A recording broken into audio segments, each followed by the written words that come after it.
start with my dear colleague Shravan, who will give you an overview what we saw at Intersolar. This is just a few impressions. There's much more, and Shravan will let you know what he saw. Shravan, the floor is yours. Hello, Michael. Can you see me?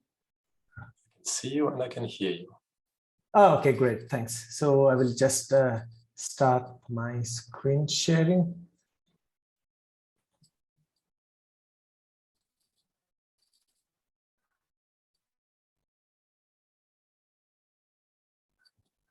Okay, so hello, everyone. Today I'm going to present a review on Intersolar Europe, and the topic of my presentation is what was hot at Intersolar Europe 2022.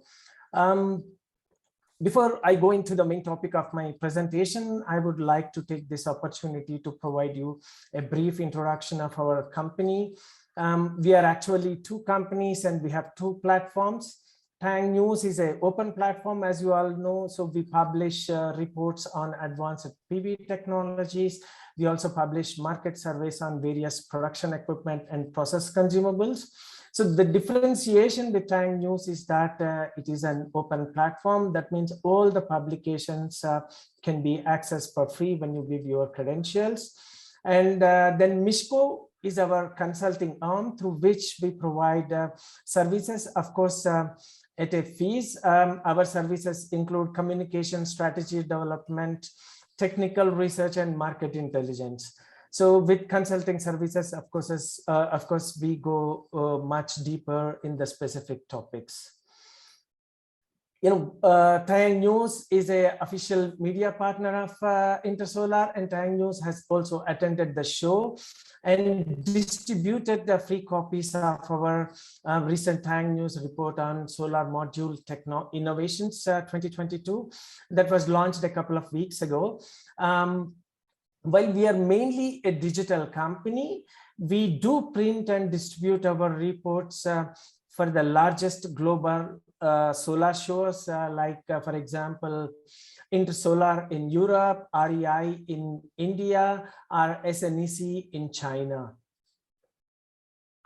The SmartE, of which Intersolar Europe is a part of, always starts the event week with its conference series on Tuesday, and the first day is also the awards day. These awards are selected by expert juries, and Michael is also a member of the jury. Intersolar Awards, primarily focusing on solar industry, is accompanied by the SmartE Award for championing the energy game changers and the EES Award for innovating energy storage. The SmartE Award is further divided into two categories. One is the outstanding projects category that recognizes realized projects undertaken in the areas of solar, storage, energy management, and clean transportation, while the smart renewable energy category honors innovative business models and intelligent solutions in the area of sector coupling. Always 3 companies are awarded in each category, and all in all, a total of 12 companies won the award, as you can see the final award ceremony picture here. The topic of relevance, of course, for us is Intersolar Awards. This year, first Intersolar Award went to Spanish company Gamesa, a subsidiary of Siemens Gamesa Renewable Energy, for its central inverter. So Gamesa claims a best-in-class efficiency of 99.45%, particularly with high power density. The jury voted for this central inverter for its hybrid cooling system and low harmonic distortion. The jury was also happy that the robustness and long life of the product. This year's Intersolar Award was also given to a module, the Alpha Pure series from REC. The jury was impressed by the high performance and efficiency of black module from REC. The product has an outstanding power rating of 410 watts over 1.85 square meters area. This translates into a module efficiency of 22.2%. The key was also its low carbon footprint and the absence of lead. So lead is an important composition of the interconnecting ribbon solder and also in the metallization phase. According to jury's opinion, REC's module is a more sustainable alternative to conventional solar panels. The product is particularly attractive for rooftop markets with its black appearance.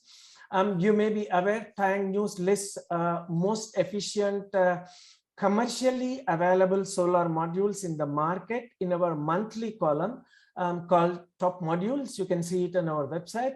And REC's product is among the top 4 in our list.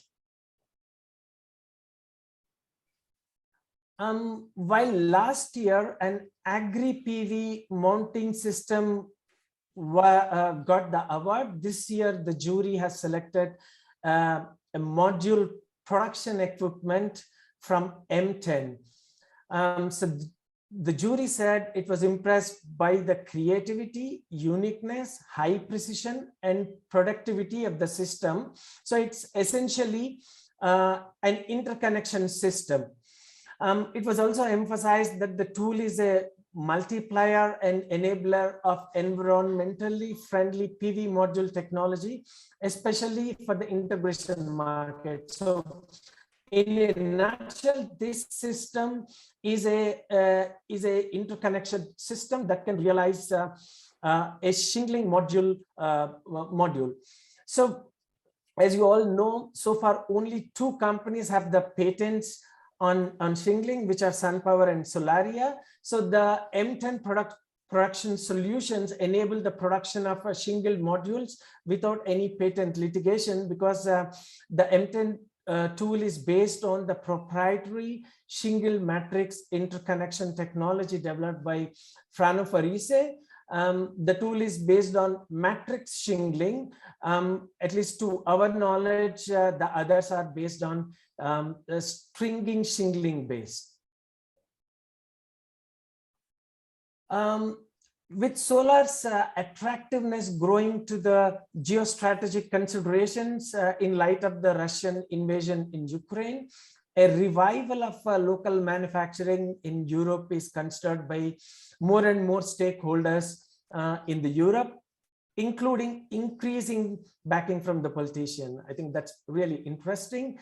So inspired by the kickstart of the new H80 cell and module production by Meyer Burger, then followed by the announcement from Enel, several startups have announced plans to invest in solar manufacturing in Europe. The biggest project under discussion to our knowledge is a wafer to module project with 20 gigawatt at a later stage, which most probably to be stationed in Germany, backed by Indian investors. So Europe is really getting very, very warm to this idea of local manufacturing. So coming to the exhibition, as to the main topic of the presentation, so several companies have introduced new and innovative products at the show. This virtual conference will cover the latest product developments from the tier 1 companies and technology leaders. And to reflect the overall new products and innovations announced at the show, TaiyangNews will publish a report called What's Hot at Intersolar.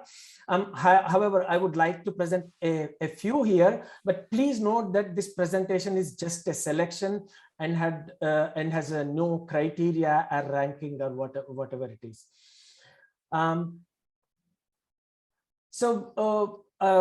What I'm trying to cover here is segment wise. So starting from the cells, it is no secret that cell sizes are growing.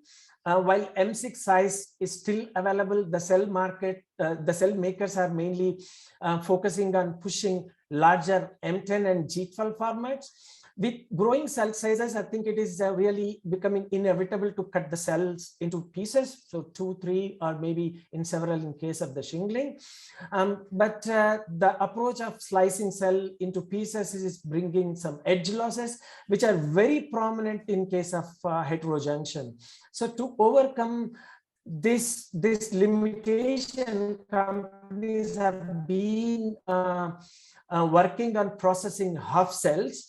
Now this is no more a concept, because two companies, namely Huasan and Tongwei, they presented the products that are based on the cells processed in half cut way. So that means instead of cutting a cell after processing, a wafer is cut into 2 pieces before it enters the processing. So I think thickness reduction is also one topic that caught our eyes. So earlier it was only heterojunction that always known to support thinner wafers.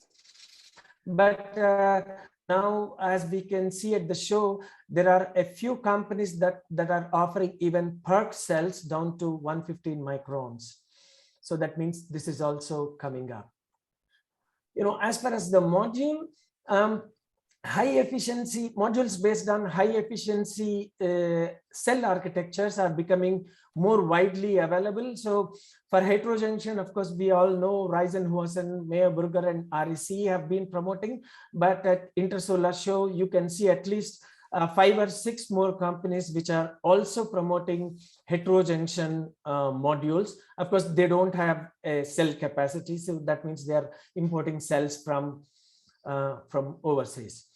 And of course, then the next real interesting module technology is TOPCon.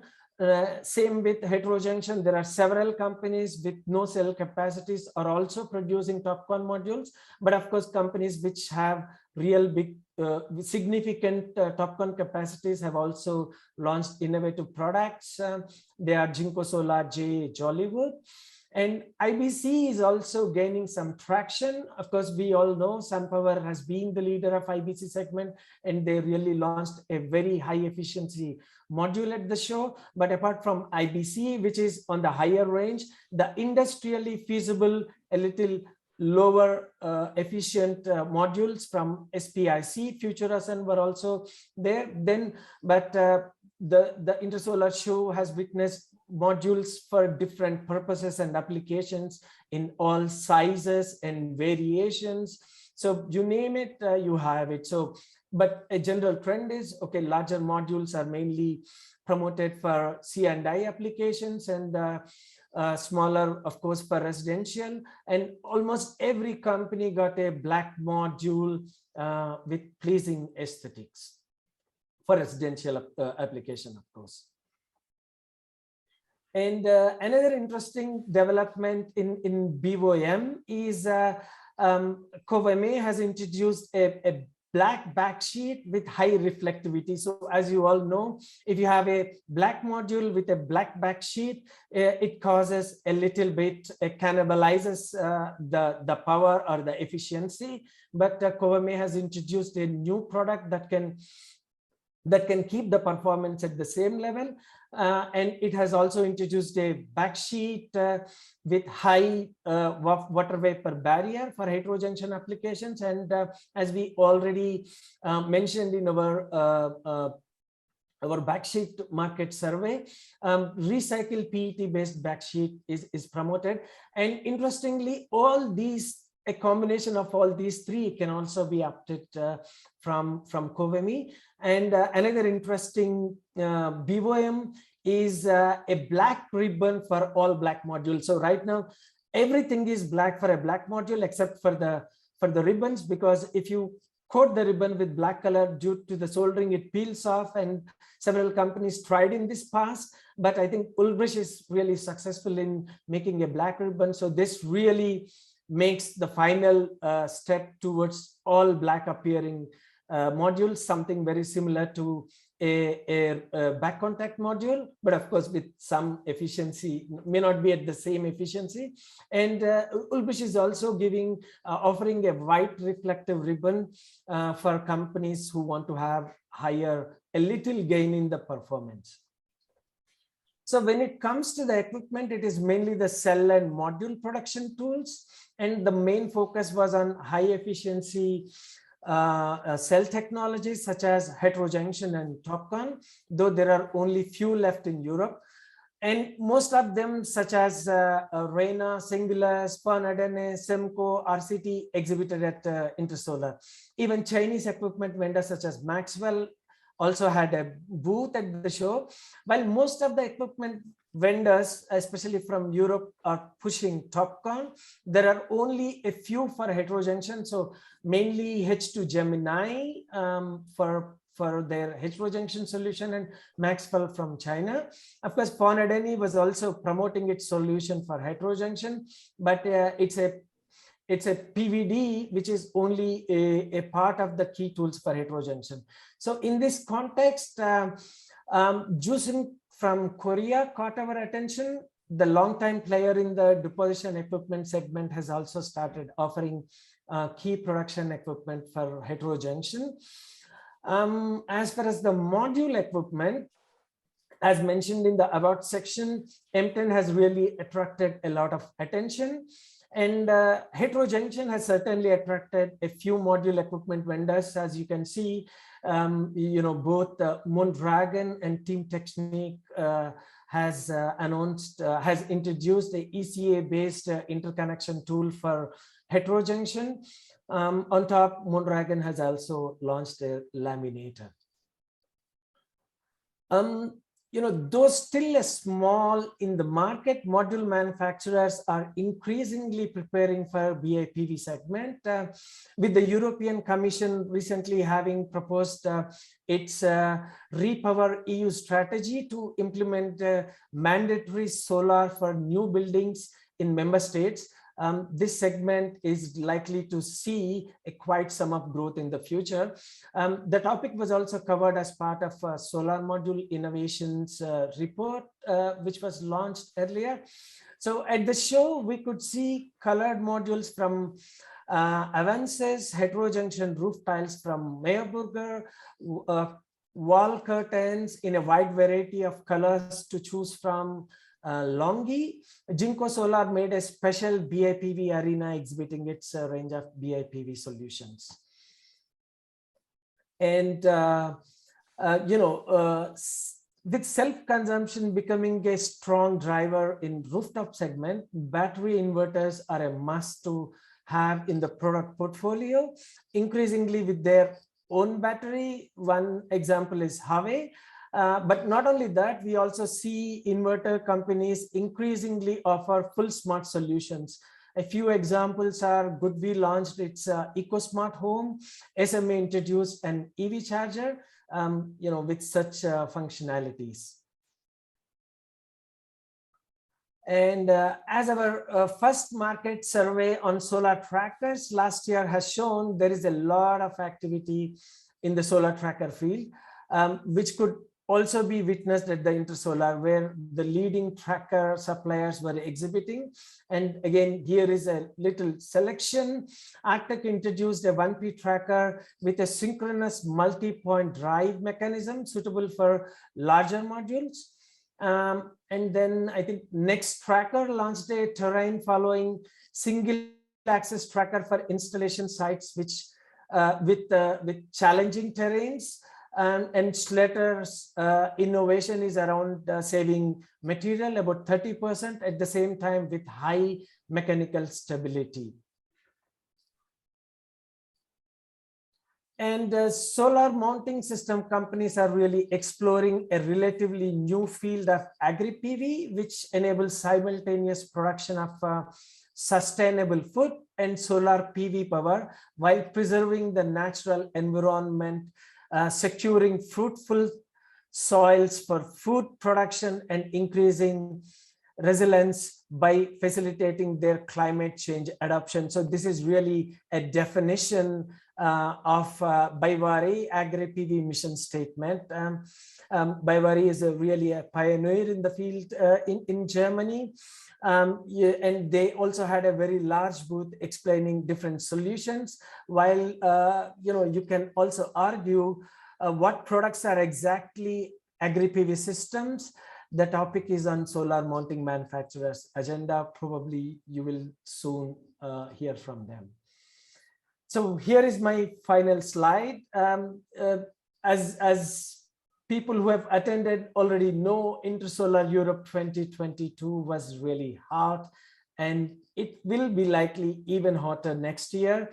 But one closing note I would like to make: if you have any interesting product, and if you have displayed at the trade show, please let us know so that we can include your products in our report that will be launched by end of June.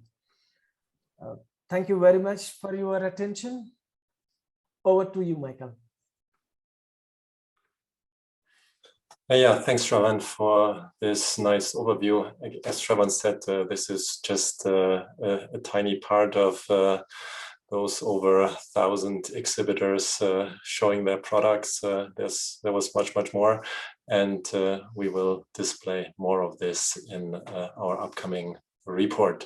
We start now with the company.